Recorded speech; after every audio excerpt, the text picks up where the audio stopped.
3x plus 2.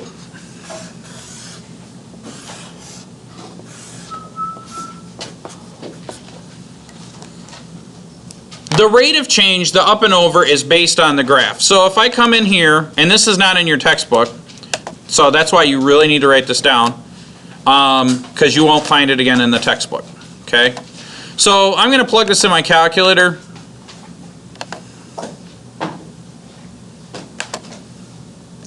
So this is a simple linear equation, right? It's just 3x plus 2. I'm going to come over here and look at the table. And so we'll just plug in some numbers. So 1, 2, 3, 4. And that'll give me 5, 8, 11, 14. Now there is a constant rate of change. And what a constant rate of change does is when I look at the graph, it graphs as a straight line, okay? So if let me put this in a standard fit, it's a straight line because the rate of change is the same every time. And we know from our algebra experience that that rate of change is 3.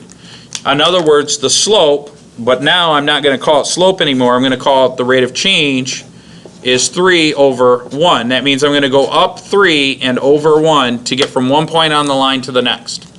Now I can verify this quantitatively by looking at the values of the equation.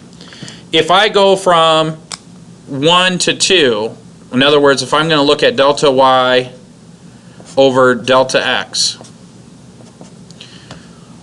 if I go from 8 to 5 and 2 to 1, I'll get 3 over 1. If I do that again, and I say 11 to 8, 3 to 2, I'll get 3 over 1. And if I did that for every one of those terms, I would get that. In fact, if I came in here and I looked at that, for every change in x, in other words, what I'm getting, really where this is coming from, is that what I'm saying is, to get from here to here, I add 1. That's where this 1 comes from. To get from here to here, I add 3. That's where this 3 comes from. And it's the same every time. I add 1 to get from this one to this one. I add 1 to get from this one to this one. I add 1 to get from this one to this one. Here I add 3, and here I add 3. So it's a constant rate of change. Does that make sense? Yeah. Now here's what's different. If I change this to y is equal to 3x squared plus 2, and I do the same thing and I make a table of values, and I go 1, 2, 3, 4, now it looks different. Now it looks different. So now I'm going to plug that in for an equation, and I'm going to put them side by side so you can see the difference. So here I'm going to say 3x squared plus 2.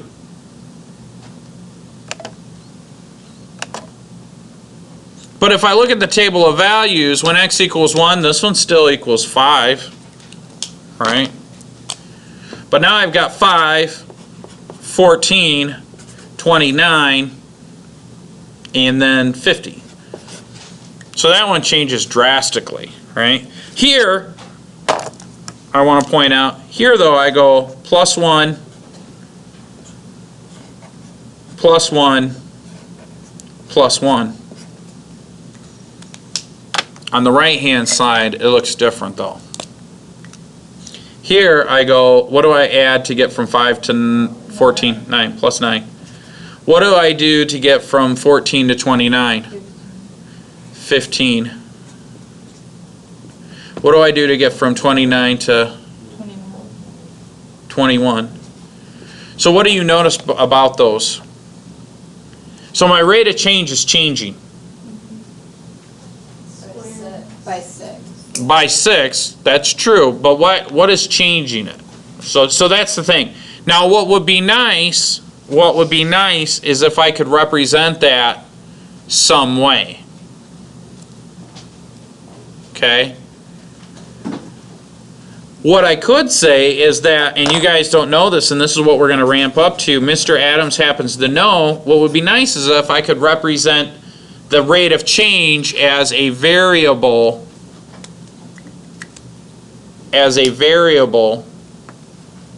of my rate of change of x, right, of x. If I could write an equation that would represent the rate of change. Well, that rate of change, what we call a derivative, is actually 6x. And it's no accident. We add 6, add 6, add 6. And if we were to go through this long process, what we kind of covered yesterday, and we'll do it again, we would end up with 6x. And this equation of 6x would represent this rate of change every time. Does that make sense to you guys? Now, eventually, we'll determine the rate of change of something even more complicated. So if I were to take this and do something like y equals 3x cubed plus 2. And I'm really keeping this simple. If I were to do the same thing, it would change even more. So let's plug that in. Let's do 3x cubed. And I'm just going to change this one to a 3. And I'm going to hit second graph. And so now for that one, that was in y2, right?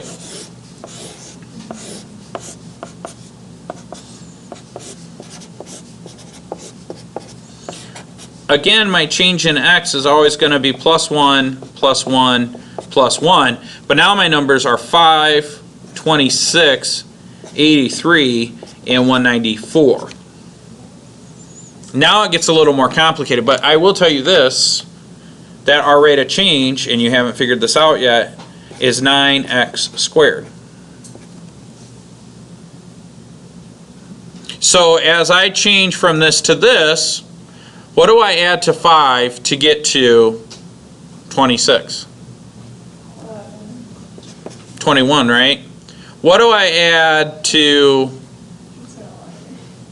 26 to get to 83? What was that? 57. What do I add to 83 to get to 194? 111. So now it's really, really complicated to kind of figure out what we're doing. Okay? How do you know that the rate of change is 9x squared?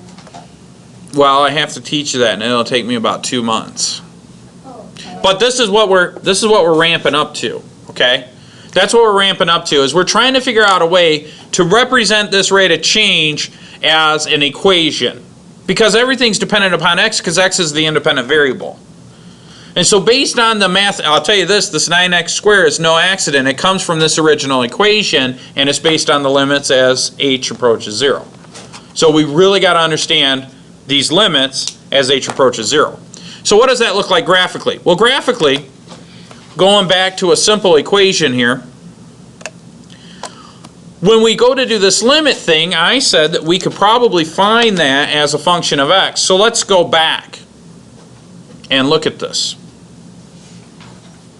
We could find that as what we're really looking for is the slope of the tangent line. Now, this right here, this blue line, is a secant line. Now, secant means that it is going to have 2 points of intersection. Okay?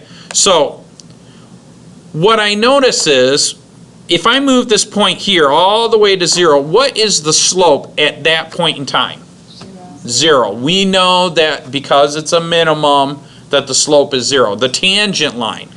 A tangent line intersects the curve at only one point, right?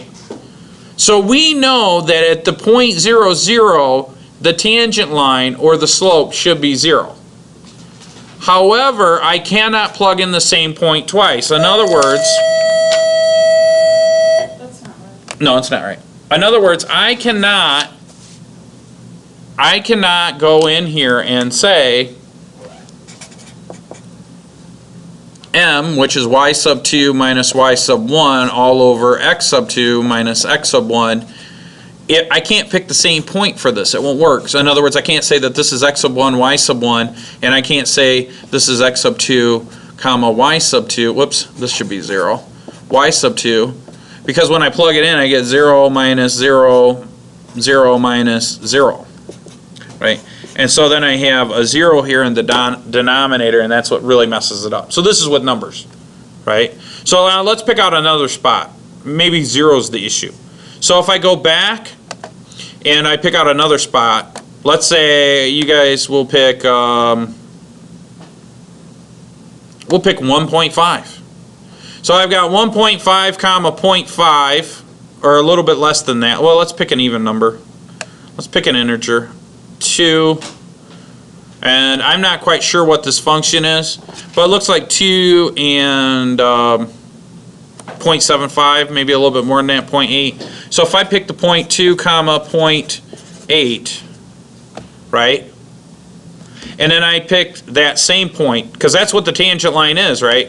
The tangent line is when they're on the same point. See, I have a very thin purple line, and that's the tangent line. That's what it should look like. So if I pick 2 points, 2 comma 0.8 and 2 comma 0.8, and then I graph those, or I try to find the slope. In other words, I'm going to let this information here, this is x sub 1, y sub 1, x sub 2, y sub 2, and if I wanted to calculate the slope at that instant in time, I can't, because I end up with 0.8 minus 0.8 all over 2 minus 2, which is 0 over 0. And you say, well, that's not fair, Mr. Adams. It won't work. But if I move a little bit away, let's say I move over to 3. Now if I choose this, what do you notice about the blue line, which is the slope, or the line, the secant line versus the tangent line? In other words, look at this blue line and look at this purple line. The purple line is the one that I want to calculate the value for. I want the slope of this purple line, which is the tangent line. It only intersects my graph when x equals 2 one time. Now I can calculate this value, right? I could arbitrarily choose that value. It looks like 327. And so in other words, I could say, if I were to do this again, I could calculate the slope of that and approximate it. I could say that the slope is equal to y sub 2 minus y sub 1 all over x sub 2 minus x sub 1, and I could choose the 0.2 comma 0.8 and the 0.3 comma, what did that look like to you guys? 1.75 maybe? And so I could plug that in. I could plug those values in, and I would get 1.75 minus 0.8 all over 3 minus 2, and I get something over 1. What is that? I should have made it 1.8. That would have made it easier. What is that? Is that 95? 0.95? Is that what that is? But that's just between those 2 points. So if I look at this thing, my blue line is too steep. That number that I calculated is steeper than the purple line. The slope of the blue line is more than the slope of the purple line, and I want the purple line. The problem is, what do I got to do to get closer to the purple line? I've got to move in closer. I got to make the points closer to each other. Well, the distance between the 2 points is h. So what do I need to make h do? Get smaller. Really small. Now here's the thing. What if I represented those in a different way? This only works when x equals 2. In other words, all this math that I'm going to do will only work for x equals 2, and I will make this smaller and smaller and smaller. In other words, what I said was I had 2 comma 0.8, and over here what I really had was 2 plus 1 comma 1.75. And if I really wanted to be fancy about it, I could say that this is 2 comma f of 2, the function evaluated at 2, and I could say that this is 2 plus h comma f of 2 plus h. I could have written it like that, couldn't I have? Now pause. That's where we lose everybody. What's h? Well, that's what we'd like it to approach, but based on what I did, I said h was 1. Ultimately, we want h to approach 0. H was always 0. No, we want it to approach 0, but what we're trying to do is back up a little bit and understand why we want it to approach 0. So like, could you have 3 plus h instead of No, because we're interested at what it is when x equals 2, Okay. right? Yes. I suppose if I wanted to generalize this, I could say it something like this. Couldn't I say that this is x, comma, f of x? Yeah. And then the second point would be x plus h, comma, F f of x plus h. That's what I'm ramping up to, okay? Can you just always claim? Well, yeah, that's what we're going to call it. So now if we have it written like this, and I want to take the slope, if I take the slope using this sort of notation, I would say that the slope is equal to the y value, the second y value, which is f of x plus h, minus the first y value, which is f of x, all over the second x value, right, which will be x plus h, and then minus my x. And then as you guys already figured out, and we kind of went over this yesterday, the x is canceled. And so what we're really saying is that the slope, and this is all based, no numbers, just variables, my slope is going to be at any instant in time x plus h minus f of x all over h. Okay? But now I can choose h to be anything I want it to be, right? I can choose h to be anything I want it to be. So if I come in here and I look at my graph, I notice that when h is a really big number, what happens to the blue line with regards to the purple line? In this particular case, they separate, right? So if I bring that closer to my h value, what would happen?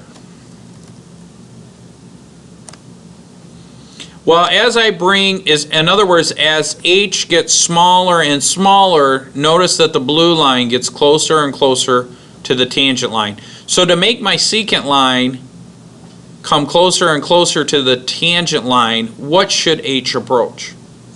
0. And I can't say that h equals 0, because if I say h equals 0, then the equation is wrong, right?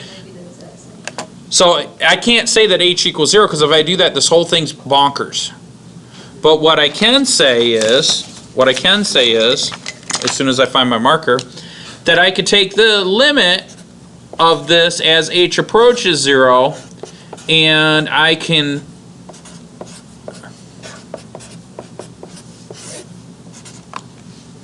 get a pretty good answer. Okay? Does that make sense to you guys?